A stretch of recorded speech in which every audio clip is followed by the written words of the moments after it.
Поэт Курбанназар Эзизов, которому в этом году исполнилось бы 85 лет, навсегда остался в памяти туркменского народа.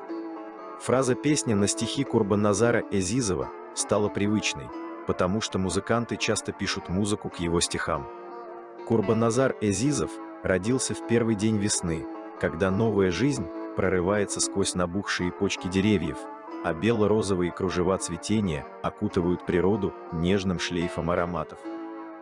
Эзизов родом из живописного селения близ Ашхабада, Гёкдепе. Мужчины в его семье передавали из поколения в поколение секреты искусства ювелиров. Казалось, что он обращался к миру с открытым сердцем, доставая из него удивительно правильные слова.